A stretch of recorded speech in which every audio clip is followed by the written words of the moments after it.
Good morning everyone, welcome to civil services study. Practice set number 33 पर आ जाइए।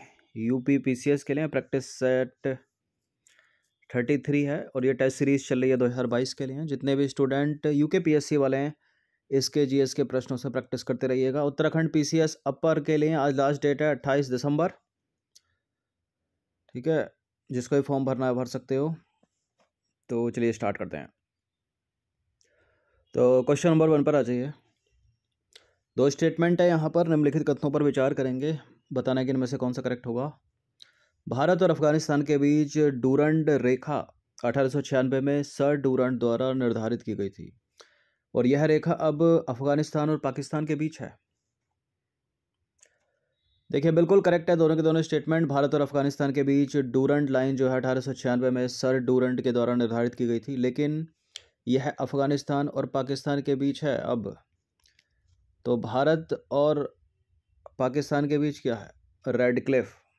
ठीक है, तो करेक्ट है दोनों के दोनों स्टेटमेंट। भारत और अफगानिस्तान के बीच डूरंड रेखा है जो 1896 में सर डूरंड द्वारा निर्धारित की गई थी, लेकिन यह रेखा अब अफगानिस्तान और पाकिस्तान के बीच है और भारत और पाकिस्तान के बीच है रेड क्लिफ लाइन जो सर रेड क्लिफ ने निर्धारित की थी। नंबर 2 पर आ जाइए। 82.5 डिग्री पूर्वी देशांतर रेखा भारत के कितने राज्यों से होकर गुजरती है? 82.5 डिग्री पूर्वी देशांतर भारत के 5 राज्यों से होकर गुजरती है। तो 82.5 डिग्री पूर्वी देशांतर रेखा भारत के 5 राज्यों उत्तर प्रदेश, मध्य प्रदेश, छत्तीसगढ़, उड़ीसा और आंध्र प्रदेश से होकर गुजरती है। अच्छा, 23.5 डिग्री उत्तरी अक्षांश रेखा अगर पूछ ली जाए तो 23.5 डिग्री उत्तरी अक्षांश रेखा ये भारत के 8 राज्यों से होकर गुजरती है और 23.5 डिग्री दक्षिणी अक्षांश रेखा भारत के कितने राज्यों से होकर गुजरती है? किसी भी राज्य से होकर नहीं गुजर सकती, क्योंकि इंडिया जो है वो इक्वेटर के ऊपर है। ये जो 0 डिग्री है ना, इसको भूमध्य रेखा बोलते हैं। भारत यहाँ है। ठीक है, तो कर्क रेखा से गुजरने वाले कौन कौन से देश हैं अगर विश्व स्तर पर देखा जाए? मकर रेखा से गुजरने वाले कौन कौन से देश, भूमध्य रेखा से गुजरने वाले कौन कौन से देश, या जिन देशों से होकर भूमध्य रेखा गुजरती हैं, तीनों रेखाएं गुजरती हैं, कर्क रेखा, भूमध्य रेखा, मकर रेखा। इंपॉर्टेंट है, पीसीएस के एग्जाम में पूछ ली जाती है एक आध साल छोड़ के या हर साल।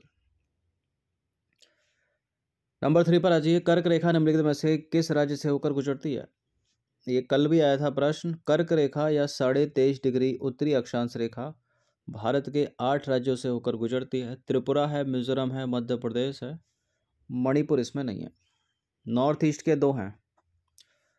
तो कर्क रेखा भारत के लगभग मध्य भाग से होकर गुजरती है। भारत के 8 राज्यों से होकर गुजरती है। ये गुजरात है, राजस्थान है, मध्य प्रदेश है, छत्तीसगढ़, झारखंड, पश्चिम बंगाल, त्रिपुरा और मिजोरम, और इसी क्रम में सबसे पहले गुजरात।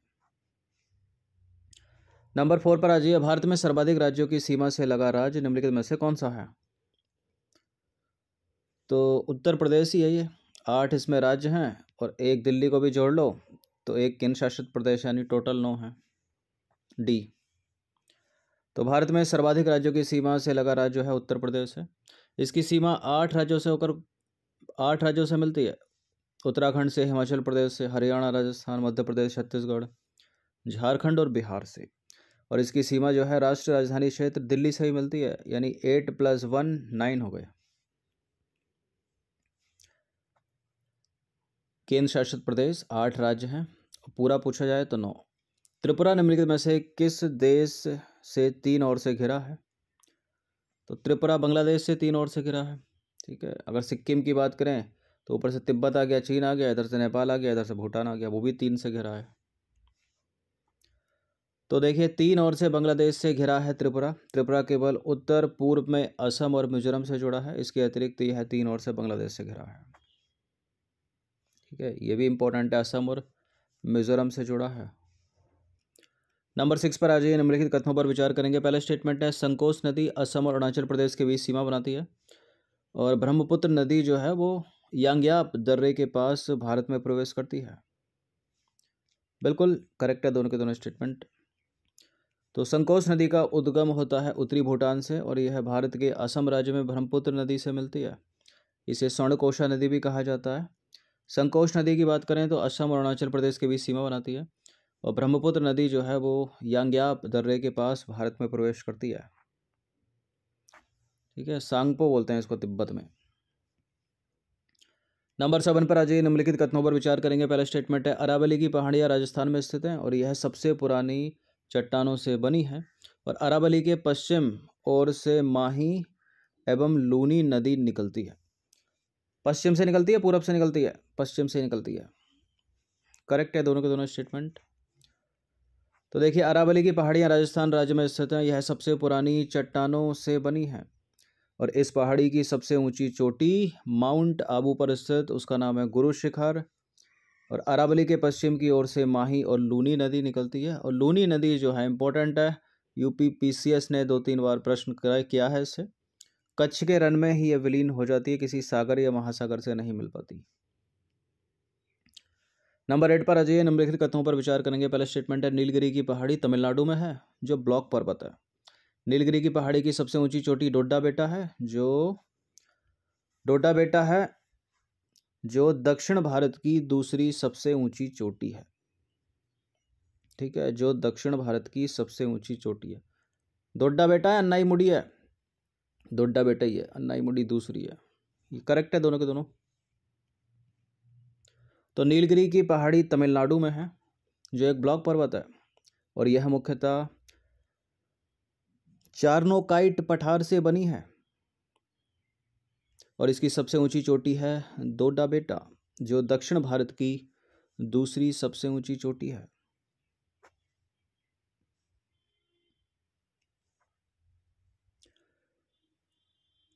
क्वेश्चन नंबर 9 पर आ जाइए, निम्नलिखित कथनों पर विचार करेंगे। 2 स्टेटमेंट के साथ बताइए कौन सा करेक्ट है।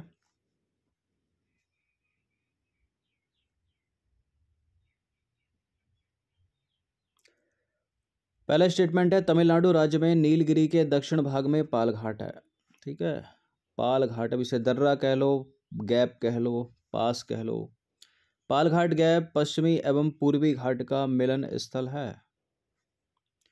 बिल्कुल है, तो करेक्ट है दोनों के दोनों स्टेटमेंट। तमिलनाडु राज्य में नीलगिरी के दक्षिण में पाल घाट है। पाल घाट गैप पश्चिम एवं पूर्वी घाट का मिलन स्थल है, अर्थात पूर्वी घाट और पश्चिमी घाट के मिलन स्थल पर नीलगिरी पहाड़ी स्थित है।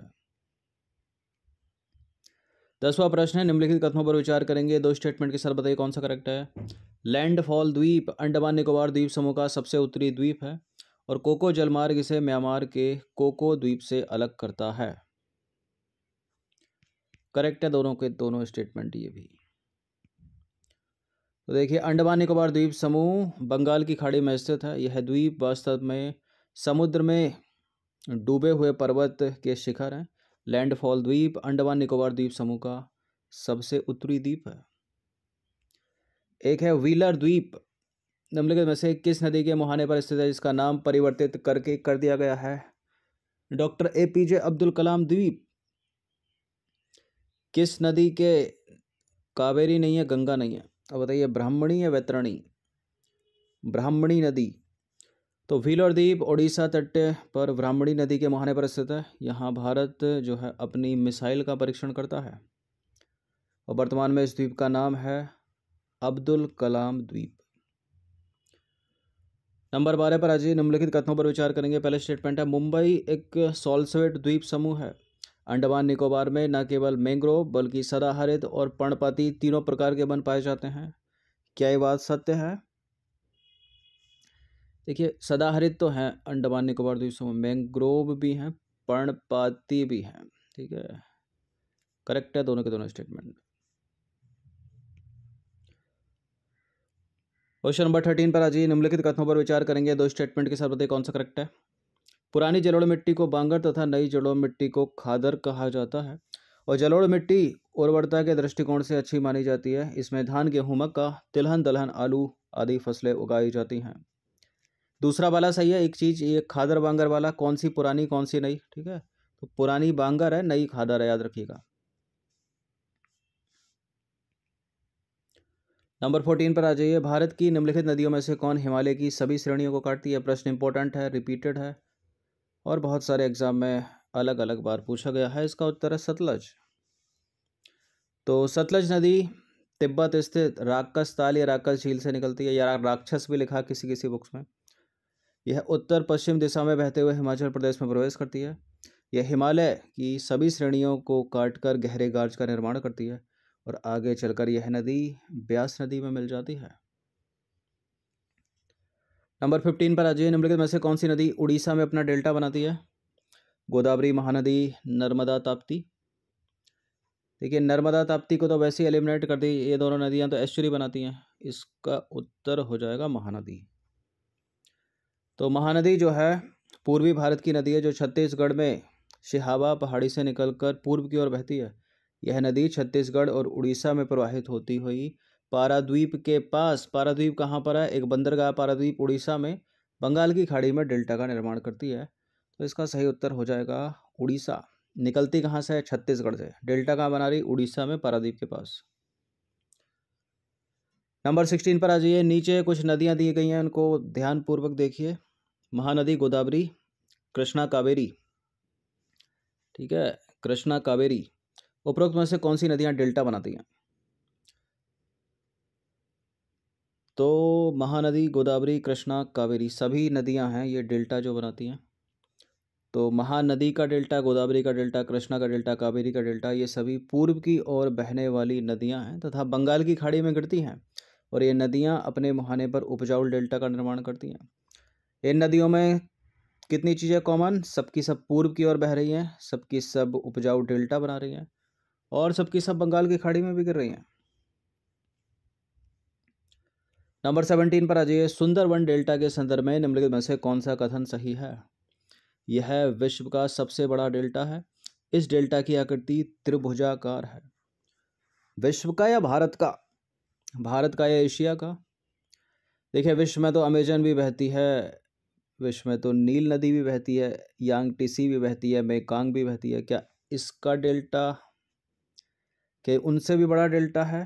बिल्कुल, ये गंगा और ब्रह्मपुत्र का डेल्टा है, विश्व में सबसे बड़ा डेल्टा है और ये डेल्टा की आकृति त्रिभुजाकार है। करेक्ट है। तो गंगा एवं ब्रह्मपुत्र, छूट गया है, ब्रह्मपुत्र नदियाँ विश्व के सबसे बड़े डेल्टा का निर्माण करती हैं जिसे सुंदरवन डेल्टा कहा जाता है। इस डेल्टा की आकृति है त्रिभुजाकार और डेल्टा स्थल का वह भाग जो नदी मुहाने पर बनता है, जहाँ नदियाँ समुद्र में प्रवेश करती हैं, उस जगह को नदी का मुहाना कहा जाता है, याद रखिएगा। नंबर 18 पर आ जाइए। भारत का कौन सा द्वीप प्रवाल द्वीप है? लक्षद्वीप, अंडमान निकोबार द्वीप, निकोबार द्वीप और पंबन द्वीप। प्रवाल यानी कोरल, तो इसमें लक्षद्वीप ही है, ए है इसका आंसर। तो भारत में दो द्वीप समूह हैं, एक है अंडमान निकोबार द्वीप समूह और दूसरा है लक्षद्वीप।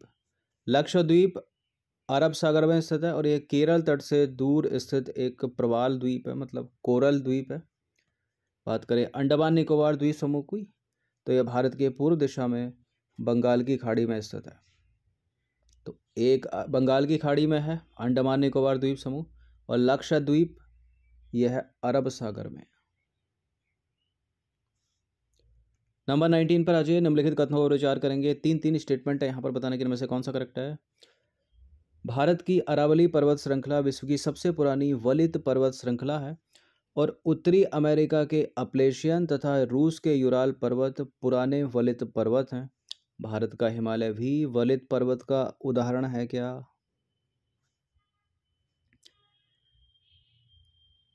ये तीनों के तीनों करेक्ट है। ठीक है, डी है इसका आंसर।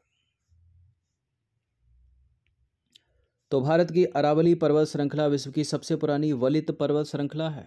अपरदन की प्रक्रिया के कारण यह श्रृंखला घिस गई है। उत्तरी अमेरिका के अपलेशियन तथा रूस के यूराल पर्वत गोलाकार दिखाई देते हैं, इनकी ऊंचाई कम है, यह बहुत पुराने वलित पर्वत हैं। भारत का हिमालय भी वलित पर्वत का उदाहरण है। नंबर 20 पर आ जाइए। जिन पर्वतों की सतह उबड़ खाबड़ और शिखर शंक्वाकार होता है, ऐसे पर्वतों को क्या कहोगे? ऐसे पर्वत कहलाते हैं वलित पर्वत ही। ठीक है, ऑप्शन नंबर ए। तो जिन पर्वतों की सतह जो है सरफेस उबड़ खाबड़ होती है, शिखर उनका शंक्वाकार होता है, उन्हें वलित पर्वत कहते हैं। हिमालय भारत का और आल्प्स ये जो है वलित पर्वत के उदाहरण हैं। तो 20 प्रश्न थे, इनकी प्रैक्टिस एक बार कर लीजिएगा। देखिए, ना केवल बीपीएससी वाले, ना केवल यूपी पीएससी वाले, ना केवल उत्तराखंड पीसीएस वाले, हर पेपर में जीएस सेम ही रहती है। ठीक है, थोड़ा अलग रहता है तो उनका जो स्टेट के जो क्वेश्चन रहते हैं कहीं ज़्यादा, जैसे बीपीएससी में ज़्यादा पूछा जाता है, यूपी में तो 2-3 सवाल ही पूछे जाते हैं 150 में से, उत्तराखंड में 20, 25, 30 सवाल तक पूछे जाते हैं। ठीक है, तो जीएस के प्रश्नों से प्रैक्टिस करते रहिएगा कम से कम सब पीसीएस वाले।